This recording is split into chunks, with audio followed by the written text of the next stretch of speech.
नमस्कार। आप सभी का हार्दिक अभिनंदन। आइए पद्म पुराण के सृष्टि खंड के अगले अध्याय का पाठन आरंभ करते हैं।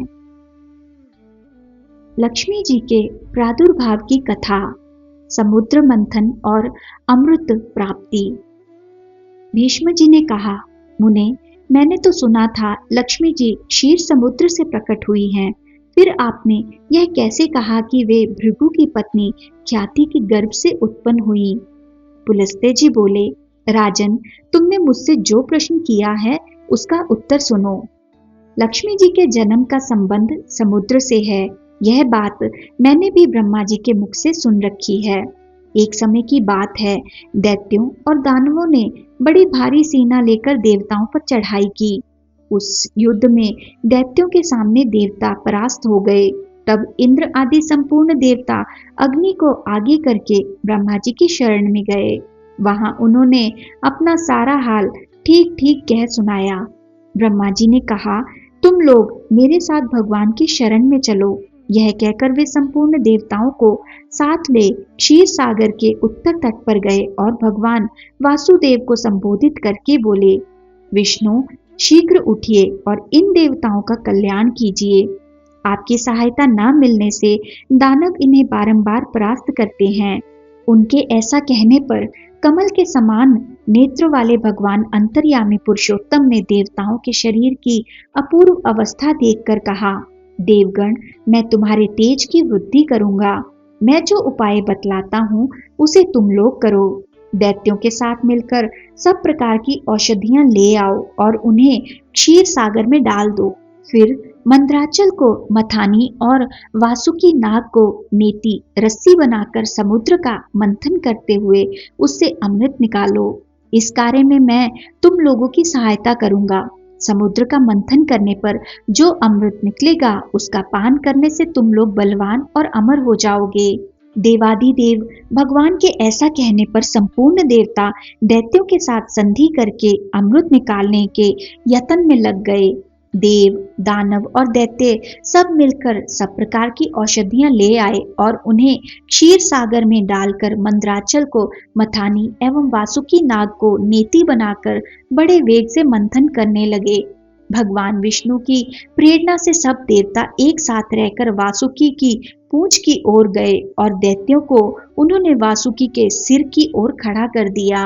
भीष्म जी वासुकी के मुख की सांस तथा विषाग्नि से झुलस जाने के कारण सब दैत्य निस्तेज हो गए। क्षीर समुद्र के बीच में ब्रह्मवेताओं में श्रेष्ठ भगवान ब्रह्मा तथा महातेजस्वी महादेव जी कच्छप रूपधारी श्री विष्णु भगवान की पीठ पर खड़े हो अपनी भुजाओं से कमल की भांति मंद्राचल को पकड़े हुए थे तथा स्वयं भगवान श्री हरि कूर्म रूप धारण करके क्षीर सागर के भीतर देवताओं और दैत्यों के बीच में स्थित थे। वे मंद्राचल को अपनी पीठ पर लिए डूबने से बचाते थे। तदनंतर जब देवता और दानवों ने क्षीर समुद्र का मंथन आरंभ किया तब पहले पहल उससे देव पूजित सुरभि कामधेनु का आविर्भाव हुआ, जो भविष्य घी दूध की उत्पत्ति का स्थान मानी गई है। तत्पश्चात वारुणी मदिरा देवी प्रकट हुई, जिसके मद भरे नेत्र झूम रहे थे। वह पग पग पर लड़खड़ाती चलती थी। उसे अपवित्र मानकर देवताओं ने त्याग दिया। तब वह असुरों के पास जाकर बोली, दानवों, मैं बल प्रदान करने वाली देवी हूँ, तुम मुझे ग्रहण करो। दैत्यों ने उसे ग्रहण किया। इसके बाद पुनः मंथन आरंभ होने पर पारिजात कल्प वृक्ष उत्पन्न हुआ, जो अपनी शोभा से देवताओं का आनंद बढ़ाने वाला था। तदनंतर 60 करोड़ अप्सराएं प्रकट हुई, जो देवता और दानवों की सामान्य रूप से भोग्या हैं।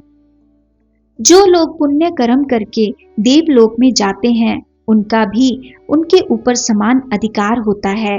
अप्सराओं के बाद शीतल किरणों वाले चंद्रमा का प्रादुर्भाव हुआ, जो देवताओं को आनंद प्रदान करने वाले थे। उन्हें भगवान शंकर ने अपने लिए मांगते हुए कहा, देवताओं, ये चंद्रमा मेरी जटाओं के आभूषण होंगे, अतः मैंने इन्हें ले लिया।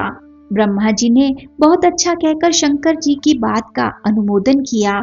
तत्पश्चात कालकूट नामक भयंकर विष प्रकट हुआ। उससे देवता और दानव सबको बड़ी पीड़ा हुई। तब महादेव जी ने स्वेच्छा से उस विष को लेकर पी लिया। उसके पीने से उनके कंठ में काला दाग पड़ गया। तभी से वे महेश्वर नीलकंठ कहलाने लगे। क्षीर सागर से निकले हुए उस विष का जो अंश पीने से बच गया था, उसे नागों सर्पों ने ग्रहण कर लिया। तदनंतर अपने हाथ में अमृत से भरा हुआ कमंडल लिए धन्वंतरी जी प्रकट हुए। वे श्वेत वस्त्र धारण किए हुए थे। वैद्यराज के दर्शन से सबका मन स्वस्थ एवं प्रसन्न हो गया। इसके बाद उस समुद्र से उच्चैश्रवा घोड़ा और ऐरावत नाम का हाथी, ये दोनों क्रमशः प्रकट हुए। इसके पश्चात क्षीर सागर से लक्ष्मी देवी का प्रादुर्भाव हुआ, जो खिले हुए कमल पर विराजमान थी और हाथ में कमल लिए थी।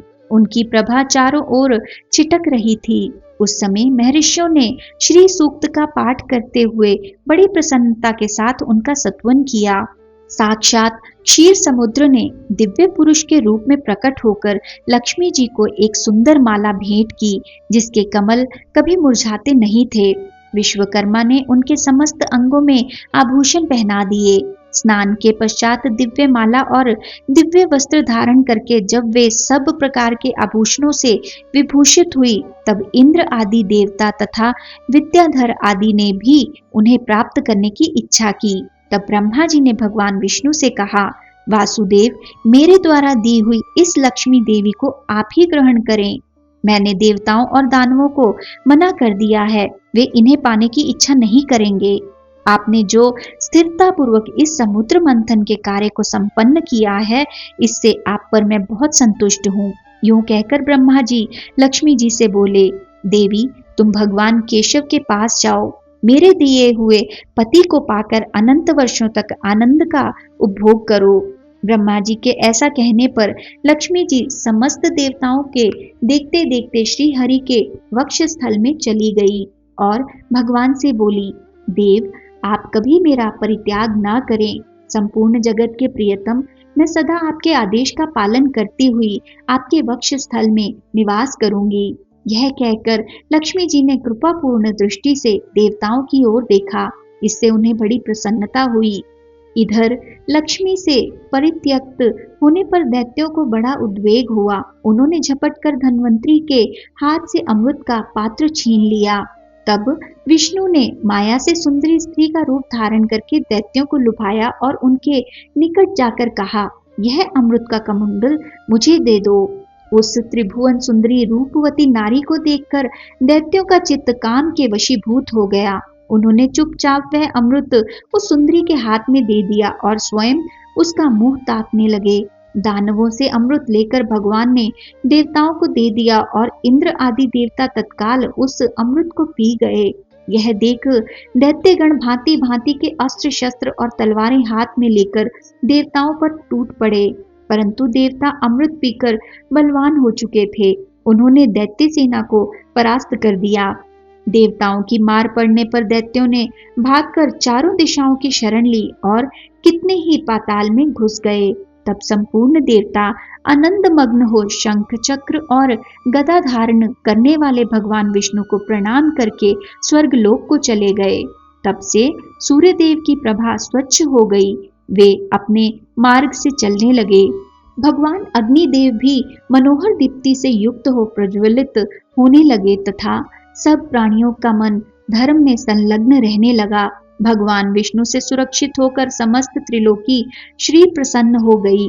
उस समय समस्त लोकों को धारण करने वाले ब्रह्मा जी ने देवताओं से कहा, देवगण, मैंने तुम्हारी रक्षा के लिए भगवान श्री विष्णु को तथा देवताओं के स्वामी उमापति महादेव जी को नियत किया है।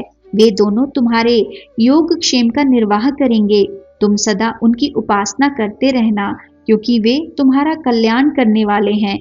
उपासना करने से ये दोनों महानुभाव सदा तुम्हारे क्षेम के साधक और वरदायक होंगे। यूं कहकर भगवान ब्रह्मा अपने धाम को चले गए। उनके जाने के बाद इंद्र ने देवलोक की राह ली। तत्पश्चात श्री हरि और शंकर जी भी अपने अपने धाम वैकुंठ और कैलाश में जा पहुंचे। तदनंतर देवराज इंद्र तीनों लोकों की रक्षा करने लगे। महाभाग इस प्रकार लक्ष्मी जी क्षीर सागर से प्रकट हुई थी। यद्यपि वे सनातनी देवी हैं, तो भी वे एक समय भृगु की पत्नी ख्याति के गर्भ से भी उन्होंने जन्म ग्रहण किया था। इसी के साथ आज के इस पाठन को हम यहीं पे विराम देते हैं और अगले अध्याय के पाठन के लिए हमारे साथ फिर से जुड़िएगा। आइए श्री विष्णु जी के इस सुंदर मंत्र से आज का समापन करते हैं। ओम नमो भगवते वासुदेवाय। ओम नमो भगवते वासुदेवाय। ओम नमो भगवते वासुदेवाय। ओम नमो भगवते वासुदेवाय। ओम नमो भगवते वासुदेवाय। ओम नमो भगवते वासुदेवाय। ओम नमो भगवते वासुदेवाय। धन्यवाद।